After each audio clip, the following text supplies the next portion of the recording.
ঠিক 1 বছর আগে ২রা মার্চ আমরা দুজনের হাত ধরে একসাথে পথ চলা শুরু করেছিলাম বড়দের আশীর্বাদ এবং প্রত্যেকটি মানুষের শুভকামনা নিয়ে। দেখতে দেখতে চোখের নিমেষেই যেন সেই একটা বছর কেটে গেল।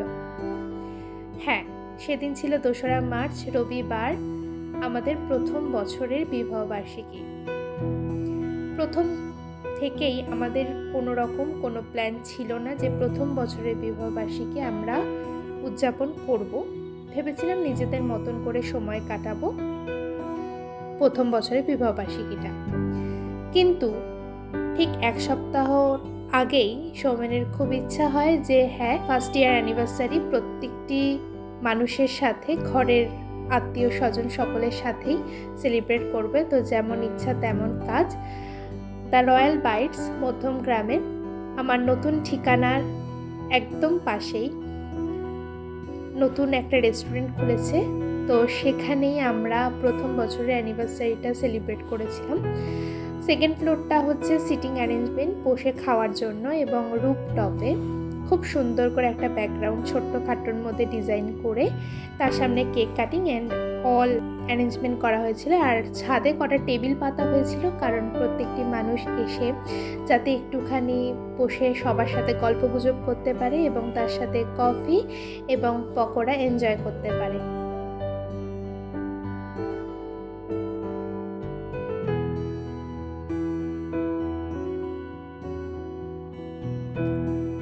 এটা হচ্ছে আমাদের বাড়ির ছোট্ট একটা ক্লিপিংস, যেখানে 4টে তত্ত্ব তোমরা দেখতে পাচ্ছ। এটা মা এবং 2 বোন, ওরা সমস্ত কিছু অ্যারেঞ্জমেন্ট করেছিল আমাদের বাড়িতে নিয়ে আসার জন্য। তো হ্যাঁ, যে ভেন্যুতে আমরা সমস্ত কিছু করেছি সেখানে আস্তে আস্তে দেখো আমাদের বাড়ির প্রত্যেকটি লোক চলে এসছে। মা, দিদুন মা, মামি, মেসো, বাবা, মা সবাই মিলেই এখানে এখন ঢুকছে। আর সত্যিকারের বলতে গেলে 2 তারিখে, মানে ঠিক 1 বছর আগে 2 তারিখে যতটা আমরা এনজয় করেছিলাম, ঠিক এই বছরও 2 তারিখে সমস্ত কিছু যেন জল করে উঠেছিল আমাদের স্মৃতির পাতায়।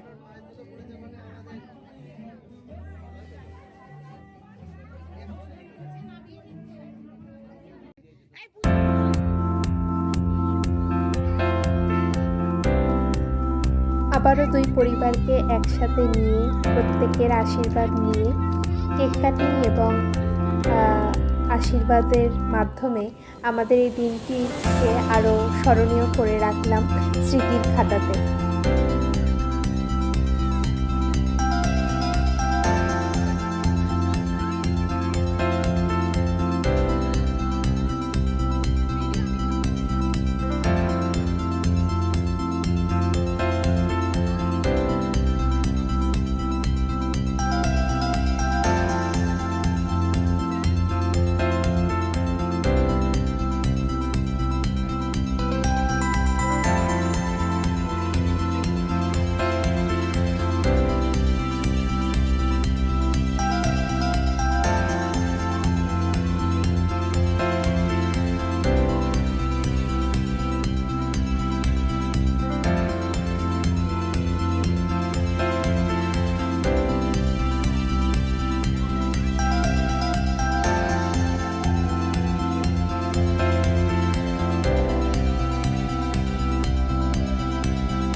উপরে জমিয়ে আনন্দ করার পরে এবার আমাদের খাওয়া দাওয়ার পালা। তাই রাত্রিবেলা সবাই ডিনার টেবিলে একসাথে বসে বেশ অনেকক্ষণ গল্পগুজব করে খাওয়া দাওয়া করে এবার বাড়িতে রওনা হয়ে যাব। কারণ পরের দিন প্রত্যেকেরই অফিস আছে। আমার যদিও ছুটি ছিল, বাট সৌমেনের তো অফিস ছিল, তাই জন্য দুই বাড়ির প্রত্যেকটি সদস্যের সাথে অনেক আনন্দ করলাম। অনেকক্ষণ ধরে আনন্দ করার পরে বাড়ি গেলাম। এটা হচ্ছে 3 তারিখের ক্লিপিংস। 3 তারিখে আমি সৌমেনদের বাড়িতে গেছিলাম, তোমরা সবাই জানো। আর সেখানে গিয়ে কিন্তু আমি গোপু সোনাকে পেয়েছিলাম। আর মা এখানে গোপু সোনার জন্যই ওর জন্মদিন উপলক্ষে পায়েস রান্না করছে। যেহেতু গোপু সোনার জন্মদিন, তাই পায়েস, কেক সমস্ত কিছু দিয়ে ওকে একটুখানি সাজিয়ে গুছিয়ে দেওয়া সামনে, এটাই যা। আর মা পায়েস করতে করতে দেখো সৌমেন আর আমার ফ্রিতে দিয়েছিলাম, তো সেই ফটোটাই আর কি দেখছিল। আর এখানে অলরেডি ময়দা মাখা হয়ে গেছে। এরপরে লুচি বানিয়ে পায়েস দিয়ে সমস্ত কিছু রেডি করে আমি আর মা উপরে যাব গোপু সোনাদের দিতে। এই ছিল 2 তারিখ আর 3 তারিখ মিলে একটা ছোট্ট ভিডিও। আশা করছি তোমাদের ভিডিওটা ভালো লেগেছে। আর আমাদের দুজনকে অনেক অনেক প্রাণ ভরে আশীর্বাদ করো, যেন একের সাথে একে অপরের অঙ্গীকার হয়েই থাকতে পারি, এই কামনা করি। তো চলো আজকের ভিডিওটা এখানেই এন্ড করলাম। দেখা হচ্ছে আবার একটা নতুন ভিডিওর সাথে। ততক্ষণ অবধি সঙ্গে থেকো। টাটা।